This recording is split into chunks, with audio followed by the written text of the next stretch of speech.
മാഷിൻ്റെ സ്വന്തം അപ്പു. രചനാ സംഭാഷണം രുദ്രപ്രിയ. ഭാഗം 30. നൂലുകെട്ട് കഴിഞ്ഞ് ഏകദേശം ഒരാഴ്ചയോളം രാജശേഖരനും പ്രഭയും അപ്പുവിനോടൊപ്പം ഉണ്ടായിരുന്നു. കുഞ്ഞ് വന്നതിൽ പിന്നെ അപ്പുവിൻ്റെ ഏകാന്തതയ്ക്ക് ഒരു പരിധിവരെ മാറ്റമുണ്ടായി.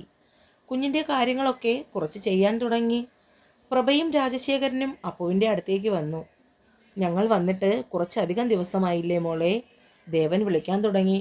ട്രീറ്റ്മെൻറ്റ് മുഴുവനും ആയിട്ടില്ല. ഇനി ചെന്നിട്ട് വേണം ബാക്കി കാര്യങ്ങൾ ചെയ്യാൻ. നിന്നെയും കുഞ്ഞിനെയും ഉപേക്ഷിച്ച് പോവുകയാണെന്ന് മോൾ ഒരിക്കലും വിചാരിക്കരുത്. ഇത് ഞങ്ങളുടെ ദത്തൻ്റെ കുഞ്ഞാണ്. ഇവനെ ഞങ്ങൾക്ക് ഒരിക്കലും ഉപേക്ഷിക്കാനും കഴിയില്ല. അമ്മയും അച്ഛനും മറ്റൊരു കാര്യം കൂടി പറയുന്നതിന് വേണ്ടിയാണ് ഇപ്പോൾ വന്നത്. അപ്പോഴേക്കും അനീഷും രഘുവും രാധയും മുറിയിലേക്ക് വന്നു. സിമി കുഞ്ഞിനെ കൈകളിലേക്ക് എടുത്തുകൊണ്ട് മാറി നിന്നു. ദേവപ്രഭ അപ്പുവിൻ്റെ അടുത്തേക്ക് നീങ്ങിയിരുന്നു. അമ്മ പറയുന്ന കാര്യം കേട്ട് മോൾക്ക് ദേഷ്യം തോന്നരുത്. നിന്റെ നല്ല ഭാവിക്ക് വേണ്ടിയാണ് ഞാൻ ഇങ്ങനെ പറയുന്നത്. ഞാനും ഒരു പെണ്ണാണ്. മോളുടെ പ്രായം കഴിഞ്ഞാണ് അമ്മയും ഇത്രയിടം വരെ എത്തിയത്. നീ ചെറുപ്പമാണ്. എൻ്റെ മോൻ്റെ കയ്യും പിടിച്ച് ഞങ്ങളുടെ കുടുംബത്തിൽ കയറി വരുമ്പോൾ ദീർഘസുമംഗലിയായിരിക്കണമെന്നാണ് അമ്മ മനമുരുകി പ്രാർത്ഥിച്ചത്. പക്ഷേ ഈശ്വരന്മാർ നമ്മുടെ പ്രാർത്ഥന കേട്ടില്ലെന്നാണ് തോന്നുന്നത്. ഇപ്പോൾ ഒരു കുഞ്ഞുമായി നിന്റെ മുന്നിൽ ഇനിയും ഒരു ജീവിതം ബാക്കിയുണ്ട്. അവൻ്റെ കുഞ്ഞിനെയും നോക്കി ജീവിതകാലം മുഴുവൻ കഴിയണമെന്ന് അമ്മ ഒരിക്കലും നിന്നോട് പറയില്ല. അതുകൊണ്ട് പതിയെ പതിയെ മോൾ കഴിഞ്ഞതെല്ലാം മറക്കണം. പുതിയൊരു ജീവിതത്തെക്കുറിച്ച് ചിന്തിക്കണം. അമ്മ എന്തുകൊണ്ടാണിപ്പോൾ ഇങ്ങനെയൊക്കെ പറയുന്നതെന്ന് നിനക്ക് ഭാവിയിൽ മനസ്സിലാകും. ഒന്ന് പൊട്ടിക്കരയണമെങ്കിലോ ഒന്ന് ആർത്തിച്ചിരിക്കണമെന്നോ തോന്നുമ്പോൾ താങ്ങാകുവാൻ നമുക്കൊരാളുണ്ടെങ്കിലെന്ന് കൊതിച്ചു പോകും ചിലപ്പോൾ. അതുകൊണ്ട് എൻ്റെ മകൻ്റെ വിധവയുടെ വേഷം കെട്ടി ബാക്കി ജീവിതം കളയാതെ പതിയെ പതിയെ മറ്റൊരു ജീവിതത്തെക്കുറിച്ച് ചിന്തിച്ചു തുടങ്ങണം. കുഞ്ഞു മോളുടെ ഒപ്പം തന്നെ കാണും. അച്ഛനും അമ്മയും ഇനിയൊരു ജീവിതത്തെക്കുറിച്ച് എന്തെങ്കിലും പറയുമ്പോൾ മോൾക്ക് വിഷമം തോന്നരുത്. അതുകൊണ്ടാണ് ഞങ്ങൾ തന്നെ ഇതിനെക്കുറിച്ച് പറഞ്ഞത്. മകൻ നഷ്ടപ്പെട്ട വേദന അമ്മയ്ക്കുണ്ട്. അതിനി എൻ്റെ മരണം വരെ മാറില്ല. പക്ഷെ മോൾ ചെറുപ്പമാണ്. ഇനിയും ഒരുപാട് കാലം സുഖമായും സന്തോഷമായും ജീവിക്കണം. അതിന് മനസ്സിനെ പ്രാപ്തമാക്കണം. സമയമെടുക്കും, അതറിയാം. നീ വീട്ടുകാർക്കൊരു ഭാരമാണെന്നൊന്നും ഒരിക്കലും ചിന്തിക്കരുത്. എല്ലാം കേട്ടുകൊണ്ട് അപ്പു പ്രതിമയെപ്പോലെ ഇരുന്നു. ആരുടെയൊക്കെയോ തീരുമാനങ്ങൾക്ക് അനുസരിച്ച് പ്രവർത്തിക്കുന്ന ഒരു പാവയായി മാറിയിരിക്കുന്നു. സ്വന്തം ജീവിതം പോലും തിരഞ്ഞെടുക്കാനുള്ള സ്വാതന്ത്ര്യമില്ലാത്ത ഒരു പെൺകുട്ടി. വിധി ഇനിയും തൻ്റെ ജീവിതത്തിൽ എന്തൊക്കെ വേഷങ്ങളാണ് കെട്ടിയാടാൻ തീരുമാനിച്ചിരിക്കുന്നത്? പ്രഭയോടും അച്ഛനോടും ഒന്നും മറുപടി പറയാതെ അവൾ ചുമരും ചാരിയിരുന്നു. അടുത്ത ദിവസം രാവിലെ തന്നെ പ്രഭയും രാജശേഖരനും എയർപോർട്ടിലേക്ക് തിരിക്കാനായി ഇറങ്ങി. പ്രഭ അപ്പുവിനെ ചേർത്ത് പിടിച്ച് കരഞ്ഞു. അടുത്ത തവണ ഞങ്ങൾ വരുമ്പോൾ ഞങ്ങളുടെ പഴയ അപ്പുവായി മാറിയിരിക്കണം. നിറമങ്ങിയ ഒരു പുഞ്ചിരി അവൾ പ്രഭയ്ക്ക് സമ്മാനിച്ചു. രാജശേഖരൻ അപ്പുവിൻ്റെ അടുത്തേക്ക് വന്ന് അവളെ ചേർത്ത് പിടിച്ചു. എൻ്റെ മോള് സന്തോഷമായിരിക്കണം. മോളെയും കുഞ്ഞിനെയും മറന്നു പോവുകയാണെന്ന് വിചാരിക്കരുത്. അവളുടെ നെറ്റിയിൽ 2 കൈകളും വെച്ച് അയാൾ അനുഗ്രഹിച്ചു. കണ്ണുകളിൽ നിന്നും നീർത്തുള്ളി അപ്പുവിൻ്റെ തലയിൽ വീണ് ചിതറി. അവളുടെ നെറ്റിയിലൊന്ന് ചുംബിച്ചുകൊണ്ട് രാജശേഖരൻ കാറിനടുത്തേക്ക് നടന്നുപോയി. കാലവും സമയവും ആർക്ക് വേണ്ടിയും കാത്തു നിൽക്കില്ല എന്ന് പറയുന്നത് പോലെ വർഷം 2 കഴിഞ്ഞു. രുദ്രാഷ് ദേവദത്ത് എന്ന് വിളിക്കുന്ന കുഞ്ഞാപ്പു ഇപ്പോൾ നടക്കാൻ തുടങ്ങി. സിമിയുടെയും അനീഷിൻ്റെയും വിവാഹം കഴിഞ്ഞ് 2 വർഷം. ഇതുവരെയും അവർക്കൊരു കുഞ്ഞുണ്ടായില്ല. അതുകൊണ്ട് തന്നെ കുഞ്ഞാപ്പുവിനെ താഴത്ത് വയ്ക്കാതെയാണ് അനീഷും സിമിയും കൊണ്ട് നടക്കുന്നത്. കൊഞ്ചിച്ച് നടക്കുന്ന കുഞ്ഞാപ്പുവിനെ കാണുന്നത് തന്നെ സന്തോഷമാണ്. കുഞ്ഞാപ്പുവിൻ്റെ 1-ാം പിറന്നാൾ ഒന്നും തന്നെ ആഘോഷിച്ചില്ല. അപ്പു ഇപ്പോഴും അതിനൊന്നും മനസ്സുകൊണ്ട് തയ്യാറായിട്ടില്ല എന്നത് തന്നെയാണ് കാര്യം. പക്ഷേ കുഞ്ഞാപ്പു അവളുടെ ജീവനാണ്. അപ്പു ഇപ്പോൾ ജീവിക്കുന്നുണ്ടെങ്കിൽ തന്നെ അത് കുഞ്ഞാപ്പുവിന് വേണ്ടിയാണ്. രഘു മാർജിൻ ഫ്രീയിൽ നിന്ന് ഇപ്പോൾ നേരത്തെ വരും. മാർജിൻ ഫ്രീയിൽ സഹായത്തിന് വേണ്ടി ഒരാളെ നിർത്തിയിട്ടുണ്ട്. ഉച്ചയ്ക്ക് ശേഷം മിക്കവാറും കുഞ്ഞാപ്പുവിനെയും എടുത്തുകൊണ്ട് നടക്കുന്നതും കളിക്കുന്നതുമാണ് രഘുവിൻ്റെ പ്രധാന ജോലി. രാധയും സിമിയും മാറി മാറി അവനെ കൊഞ്ചിക്കും. ആരൊക്കെ എത്ര കൊഞ്ചിച്ചാലും വിശന്നു കഴിഞ്ഞാൽ പിന്നെ കുഞ്ഞാപ്പുവിന് അപ്പുവില്ലാതെ പറ്റില്ല. പിന്നെ ഒരേ കരച്ചിലാണ് അവളുടെ അടുത്ത് എത്തുന്നത് വരെ. ഒരു ദിവസം സിമിയുടെ കയ്യിലിരുന്ന് കൊഞ്ചി കളിച്ചുകൊണ്ടിരിക്കുകയായിരുന്നു ചെറുക്കൻ. ഇങ്കു വേണോ കുഞ്ഞാപ്പുവിന് എന്ന് ചോദിച്ച ഉടനെ തന്നെ സിമിയുടെ കയ്യിലിരുന്ന് കാറി വിളിക്കാൻ തുടങ്ങി. നേരെ അവളുടെ മടിയിൽ നിന്ന് ഇറങ്ങി അപ്പുവിൻ്റെ അടുത്തേക്കൊരു ഓട്ടമായിരുന്നു. മുറിയിൽ ബുക്ക് വായിച്ചു കൊണ്ടിരുന്ന അപ്പുവിൻ്റെ മടിയിലേക്ക് കയറി കിടന്ന് നൈറ്റിയുടെ സിബ് അവൻ തന്നെ തുറന്നു പാലിനായി മുഖമിട്ട് പരതി. അത് കണ്ടുകൊണ്ട് വന്ന സിമിക്ക് ചിരി വന്നു. കൊതിയൻ ചെറുക്കനാണ്. എൻ്റെ അപ്പുക്കളേ, ഇവൻ്റെ പാലുകുടി മാറ്റിയില്ലെങ്കിൽ ഈ ചെറുക്കൻ ഒരു ആഹാരവും കഴിക്കില്ല. അത് പറഞ്ഞുകൊണ്ട് സിമി കുഞ്ഞാപ്പുവിൻ്റെ തുടയിൽ പതിയെ തട്ടി താളം പിടിച്ചു. വായ നിറച്ച് പാലുമായി ചെക്കൻ്റെ ചിരി കാണണം. അത് കണ്ട് അപ്പു അവനെ വാരി തുരുതുരേ ഉമ്മ വെച്ചു. ഇന്ന് വൈകുന്നേരം നീ റെഡിയായി വരികയാണെങ്കിൽ നമുക്ക് അമ്പലം വരെ ഒന്ന് പോകാം. അത് കേട്ടപ്പോഴേക്കും അപ്പുവിൻ്റെ മുഖം വാടി. ഇല്ല സിമി, ഞാൻ വരുന്നില്ല. നീ മോനെയും കൊണ്ട് പൊയ്ക്കോ. ശരി, എങ്കിൽ നീ വരണ്ട, ഞാൻ എൻ്റെ കുഞ്ഞാപ്പൂനെയും കൊണ്ട് പൊക്കോളാം. വീട്ടുമുറ്റത്തൊരു കാർ വന്ന് നിൽക്കുന്നത് കണ്ടുകൊണ്ടാണ് ഭാർഗവൻ മുറ്റത്തേക്ക് വന്നത്. കാറിൽ നിന്നും ഇറങ്ങി വരുന്ന ആളെ കണ്ടതും അയാളുടെ മുഖം സന്തോഷത്താൽ വിടർന്നു. സൗദാമിനി, നീ ഒന്ന് ഓടി വന്നേ, ഇതാരെ വന്നിരിക്കുന്നതെന്ന് നോക്കിയേ. അകത്തേക്ക് നോക്കി വിളിച്ചു പറഞ്ഞുകൊണ്ട് ഭാർഗവൻ കാറിനടുത്തേക്ക് പോയി. എന്തിനാ അച്ഛ ഇങ്ങനെ വിളിച്ചു പോകുന്നത്? ഞാൻ അങ്ങോട്ടല്ലേ വരുന്നത്, നന്ദൻ അച്ഛനോട് പറഞ്ഞു. എനിക്ക് എൻ്റെ സന്തോഷം സഹിക്കാൻ പറ്റുന്നില്ല മക്കളെ. 2 വർഷത്തിന് ശേഷമല്ലേ നീ നാട്ടിലേക്ക് വരുന്നത്? ഭാർഗവൻ നന്ദൻ്റെ അടുത്തേക്ക് ചേർന്ന് നിന്ന് അവൻ്റെ തോളിലൂടെ കൈയിട്ട് പിടിച്ചു. അച്ഛൻ്റെ സങ്കടം മനസ്സിലാക്കിയ നന്ദൻ അച്ഛനോടൊപ്പം ചേർന്ന് നിന്നു. ഇനി അച്ഛൻ എന്തുകൊണ്ടും വിഷമിക്കേണ്ട, എനിക്ക് ഇങ്ങോട്ടേക്ക് സ്ഥലം മാറ്റമായി. അത് കേട്ടപ്പോൾ ഭാർഗവന് സന്തോഷം കൊണ്ട് മനസ്സ് തുളുമ്പിപ്പോയി. എന്നാൽ എന്തോ ഒരു ചിന്തയിൽ അയാളുടെ മുഖം പെട്ടെന്ന് വാടിപ്പോയി. ഇതെന്ത് പറ്റി? പെട്ടെന്ന് സങ്കടമായോ ഞാനിവിടെ നിൽക്കുന്നു എന്ന് പറഞ്ഞപ്പോൾ? അതൊന്നും അല്ലടാ, ഞാൻ എന്തോ ഒന്ന് ആലോചിച്ച് അങ്ങനെ നിന്നതാ. അപ്പോഴേക്കും സൗദാമിനിയും പുറത്തേക്ക് വന്നിരുന്നു. മകനെ കണ്ടപ്പോൾ ആ മാതൃഹൃദയം വിങ്ങി. നിൽക്കുന്നിടത്തു നിന്നും ഒരടി പോലും മുന്നോട്ട് ചലിക്കാൻ അവർക്ക് കഴിഞ്ഞില്ല. ഭാർഗവൻ അത് മനസ്സിലായി, ഒപ്പം നന്ദനും. നന്ദൻ നടന്നു വന്ന് അമ്മയുടെ അടുത്തേക്ക് നിന്നു. അമ്മയുടെ മുഖം കൈകളിൽ ഉയർത്തി ചേർത്ത് പിടിച്ച് നെറ്റിയിൽ ചുംബിച്ചു. അവൻ്റെ നെഞ്ചിൽ ചേർന്ന് നിൽക്കുമ്പോൾ സൗദാമിനിയുടെ കണ്ണുകൾ നിറഞ്ഞു. ആ കണ്ണുനീർ അവൻ്റെ നെഞ്ചിനെ പൊള്ളിച്ചുകൊണ്ടിരുന്നു. 2 വർഷത്തിന് ശേഷം മകനെ കാണുന്ന ഒരമ്മയുടെ വേദന എന്ത് കാരണത്തിനാലായാലും അമ്മയിൽ നിന്നും അകന്നു നിന്നത് പൊറുക്കാൻ പറ്റാത്ത തെറ്റ് തന്നെയാണ്. തിരികെ ആ മണ്ണിലേക്ക് കാലുകുത്തുമ്പോൾ ഓർമ്മകൾ അവനെ പിന്നിലേക്ക് വലിക്കുകയായിരുന്നു.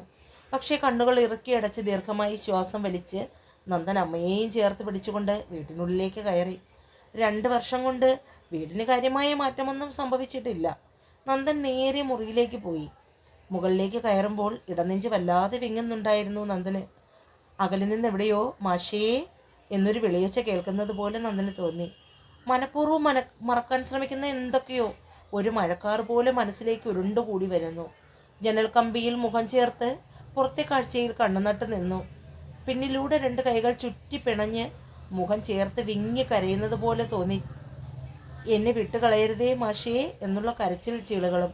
നന്ദൻ 2 കൈകൊണ്ടും ചെവികൾ അമർത്തി പിടിച്ചു. കണ്ണുകൾ ഇറുക്കി അടച്ചു. കണ്ണുനീർ കവിളിലൂടെ ഒലിച്ചിറങ്ങി. പെട്ടെന്നാണ് പിന്നിൽ ആരോ തട്ടി വിളിക്കുന്നത് പോലെ തോന്നിയത്. നന്ദൻ തിരിഞ്ഞു നോക്കുമ്പോഴുണ്ട് മുന്നിൽ നിൽക്കുന്നു അമ്മ. എന്താ മോനെ, കണ്ണു നിറഞ്ഞിരിക്കുന്നല്ലോ, സൗദാമിനി വെപ്രാളത്തോടെ ചോദിച്ചു. ഒന്നുമില്ലമ്മേ, കണ്ണിൽ പൊടി വീണതാണ്. നീ കുളിച്ച് താഴേക്ക് വാ, അമ്മ കഴിക്കാൻ എടുത്ത് വെച്ചിട്ടുണ്ട്. ഞാൻ ഇതാ വരുന്നു, അമ്മ താഴേക്ക് പൊയ്ക്കോ. നീറുന്ന ഓർമ്മകളെ മറവിക്ക് വിട്ടുകൊടുത്ത് നന്ദൻ ഫ്രഷാകാനായി പോയി. അമ്മ ഉണ്ടാക്കിയ ഭക്ഷണമൊക്കെ വളരെ ആസ്വദിച്ചാണ് നന്ദൻ കഴിച്ചത്. ഏറെ നാളുകൾക്ക് ശേഷമായിരുന്നു അമ്മയുണ്ടാക്കിയ ഭക്ഷണങ്ങൾ നന്ദൻ കഴിക്കുന്നത്. സൗദാമിനി കൂടെ തന്നെ നിന്നു സന്തോഷത്തോടു കൂടി മകന് വിളമ്പിക്കൊടുത്തു. അവിടെ ഞാനും എൻ്റെ ഒരു സുഹൃത്തും കൂടി ഒന്നിച്ചാണ് താമസിക്കുന്നത്. ഞങ്ങൾ ഇടയ്ക്ക് മാറി ഭക്ഷണം ചെയ്യും. പക്ഷേ അതിനൊന്നും അമ്മ ഉണ്ടാക്കുന്ന ഭക്ഷണത്തിൻ്റെ അത്രയും ടേസ്റ്റ് വരില്ല. സൗദാമിനി നന്ദൻ്റെ അടുത്തേക്ക് വന്ന് അവൻ്റെ നെറുകയിൽ തലോടി. അമ്മകൾക്കായി ഭക്ഷണം പാചകം ചെയ്യുമ്പോൾ അതിൽ അമ്മയുടെ സ്നേഹം കൂടി ചേർത്താണ് ഉണ്ടാക്കുന്നത്. ആ ഭക്ഷണത്തിൻ്റെ രുചി ആരുണ്ടാക്കിയാലും കിട്ടില്ല. 2 വർഷം നീ ഇല്ലാത്തതിൻ്റെ വേദന സഹിച്ചാണ് ഞങ്ങളിവിടെ കഴിഞ്ഞത്. ഇനി ഒരു നിമിഷം പോലും നിന്നെ ഞങ്ങളുടെ അടുത്തു നിന്നും മാറി നിൽക്കാൻ അമ്മ സമ്മതിക്കില്ല. ഒരുപാടൊന്നുമില്ല അമ്മയ്ക്കും അച്ഛനും സ്നേഹിക്കാൻ. നീ മാത്രമേ ഉള്ളൂ ഞങ്ങൾക്ക്. അത് ചിലപ്പോഴൊക്കെ നീ മറന്നുപോയി മോനെ. നിന്റെ അന്നത്തെ അവസ്ഥ അങ്ങനെയായിരുന്നത് കൊണ്ടാണ് നിനക്കൊരു മാറ്റം ആവശ്യമാണല്ലോ എന്ന് കരുതി. ഇനി എന്തിൻ്റെ പേരിലാണെങ്കിലും നീ ഇവിടെ നിന്ന് മാറി നിൽക്കരുത്. കുറച്ച് നാളായി ഞാൻ ഇങ്ങോട്ടേക്കുള്ള സ്ഥലമാറ്റത്തിന് എഴുതി കൊടുത്തിട്ട്. പക്ഷെ ഇത്രയും പെട്ടെന്ന് ശരിയാകുമെന്ന് കരുതിയില്ല. അമ്മയ്ക്കും അച്ഛനും ഒരു സർപ്രൈസ് ആയിക്കൊള്ളട്ടെ എന്ന് വിചാരിച്ചാണ് ഞാനൊന്ന് വിളിക്കുക പോലും ചെയ്യാതെ നേരത്തെ പോകുന്നത്. വിഷ്ണുവിൻ്റെ വിവാഹത്തിന് വരാൻ കഴിയാത്തതിൽ അവന് എന്നോട് നല്ല പിണക്കമുണ്ട്. ഇന്ന് എന്തായാലും അവിടെ വരെ പോയി വിഷ്ണുവിനെയും ലക്ഷ്മിയെയും കാണണം. ഒരുപാട് സങ്കടം പറഞ്ഞു നീ വിവാഹത്തിന് വരാത്തതിൽ അവൻ. നന്ദൻ ഭക്ഷണം കഴിച്ചു കഴിഞ്ഞ് കൈ കഴുകി അമ്മയുടെ നേരിയതിൻ്റെ തുമ്പിൽ വായും തുടച്ചു. നേരെ ബൈക്കിൻ്റെ ചാവിയും എടുത്തുകൊണ്ട് പുറത്തേക്കിറങ്ങി. ജംഗ്ഷനിലെത്തുമ്പോൾ മാർജിൻ ഫ്രീയിലേക്ക് കയറി. കൗണ്ടറിലും മറ്റുമൊക്കെ പരിചയമില്ലാത്ത ആരൊക്കെയോ ഇരിക്കുന്നത് കണ്ട് നന്ദൻ നേരെ അകത്തേക്ക് പോയി. അമ്മയ്ക്ക് കൊടുക്കുന്നതിനായി അത്യാവശ്യ സാധനങ്ങളൊക്കെ വാങ്ങി ബില്ലിങ്ങിലേക്ക് വന്നു. പോക്കറ്റിൽ നിന്നും പേഴ്സ് എടുക്കുമ്പോഴാണ് ആരോ പാൻസിൽ പിടിച്ച് വലിക്കുന്നത് പോലെ നന്ദന് തോന്നിയത്. അവൻ നോക്കുമ്പോഴുണ്ട് കൊച്ചരി പല്ലുകാട്ടി ചിരിച്ചുകൊണ്ട് ഒരു കുറുമ്പൻ നന്ദൻ്റെ പാൻസിൽ പിടിച്ച് വലിക്കുന്നു. ഓമനത്തം തുളുമ്പുന്ന മുഖം, വലിയ കണ്ണുകൾ, ചുരുളൻ മുടിയാണ്. അവൻ കുനിഞ്ഞ് ആ കുറുമ്പനെ വാരിയെടുത്തു. അവൻ്റെ ഉണ്ടക്കവിളിൽ അറിയാതെ ചുംബിച്ചു പോയി. ആരും ഒരു വേള അവനെ നോക്കി നിന്നു പോവും. അത്രയും ഓമനത്വവും കുറുമ്പും നിറഞ്ഞ മുഖമാണ് അവന്.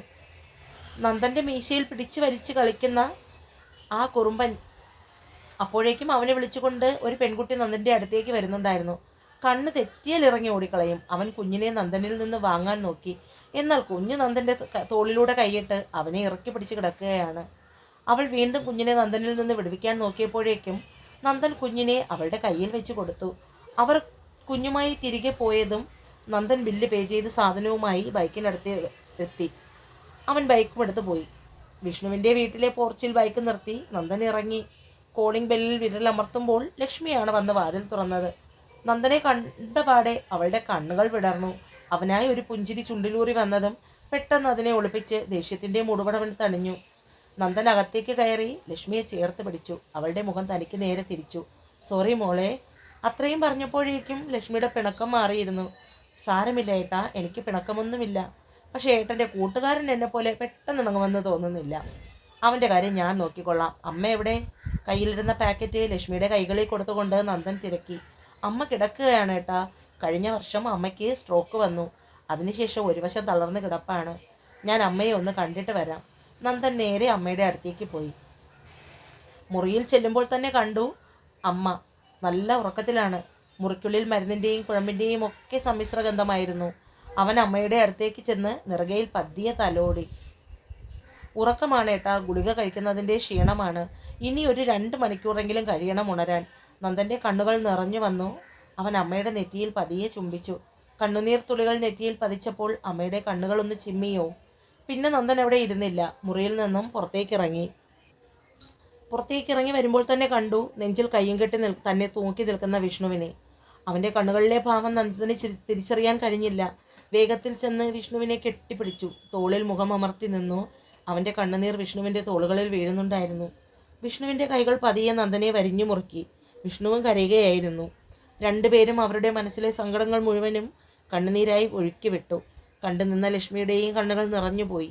അവൾ വേഗം അവിടെ നിന്ന് അകത്തേക്ക് പോയി. അവർക്ക് തമ്മിൽ സംസാരിക്കാനുള്ള അവസരമുണ്ടാക്കി. ഈ 2 വർഷം ഒരിക്കൽ പോലും എന്നെ കാണണമെന്ന് നിനക്ക് തോന്നിയില്ലേ നന്ദ? എങ്ങനെ കഴിഞ്ഞടാ ഒറ്റയ്ക്ക് എല്ലാ ദുഃഖവും സഹിക്കാൻ? കരയാൻ ഒരു തോള് വേണമെന്ന് പോലും ഞാൻ നിൻ്റെ ഒപ്പം നിൽക്കില്ലായിരുന്നോ? വിഷ്ണുവിൻ്റെ വാക്കുകൾ ഇടയ്ക്കിടയ്ക്ക് മുറിഞ്ഞുപോയി. അറിയാമായിരുന്നു ഒരു വിളിയെങ്കിലും വിളിച്ചാൽ നീ ഓടിയെത്തുമെന്ന്. പക്ഷേ അങ്ങനെ നീ എൻ്റെ അടുത്തേക്ക് വന്നാൽ ഇവിടെ അമ്മയും അച്ഛനും എല്ലാം തനിച്ചായി പോവില്ലേ? ഞാനിവിടെ ഇല്ലെങ്കിൽ പോലും അവർക്ക് നീ ഉണ്ടാവുമെന്ന് എനിക്ക് ഉറപ്പായിരുന്നു. എൻ്റെ ദുഃഖങ്ങൾ എന്നും എൻ്റേത് മാത്രമായിരുന്നോട്ടെ. നിനക്ക് സ്ഥലം മാറ്റമായപ്പോഴേക്കെങ്കിലും എന്നെ ഒന്ന് വിളിച്ച് വിവരം പറയാമായിരുന്നു.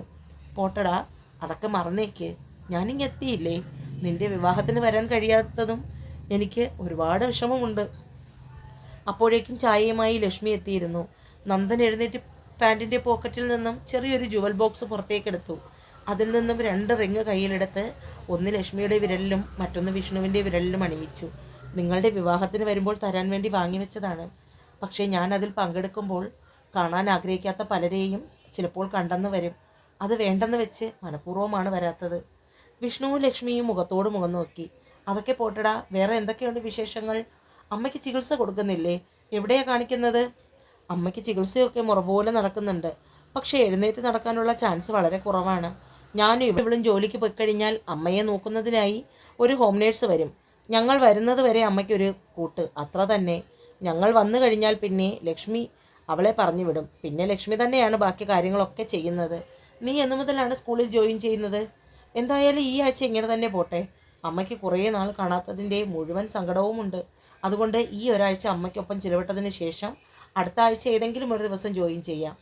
അവിടെ നിന്ന് പോകുന്നു എന്ന് പറഞ്ഞപ്പോൾ തന്നെ ടീച്ചേഴ്സിനും സ്റ്റുഡൻസിനും ഒക്കെ വല്ലാത്ത വിഷമമായിരുന്നു. ഇവിടുത്തെ പോലെയൊന്നുമല്ല. അവിടെയൊക്കെ അധ്യാപകർക്ക് വലിയ പരിഗണനയാണ് കുട്ടികൾ നൽകുന്നത്. ഏകദേശം ഉച്ചയോടുകൂടി ഭക്ഷണം കഴിച്ചതിന് ശേഷം മാത്രമേ ലക്ഷ്മി പോകാൻ അനുവദിച്ചുള്ളൂ. അവിടെ നിന്ന് യാത്ര പറഞ്ഞിറങ്ങുമ്പോൾ നന്ദൻ്റെ മനസ്സിന് വല്ലാത്ത സമാധാനം തോന്നി.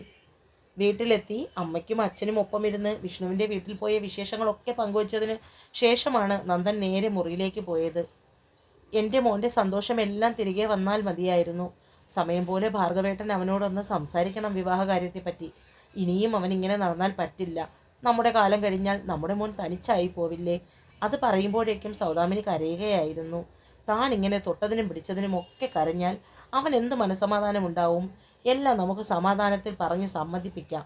എല്ലാവരുടെയും മുന്നിൽ സന്തോഷം അഭിനയിക്കുന്നുണ്ടെങ്കിലും അവൻ്റെ മനസ്സ് നീറിപ്പുകയുകയാണ്. തുടരും രുദ്രപ്രിയ. എന്നെ വായിക്കുകയും കേൾക്കുകയും ചെയ്യുന്നവർ ചാനൽ സബ്സ്ക്രൈബ് ചെയ്തുകൂടി സഹായിക്കണേ കൂട്ടുകാരെ.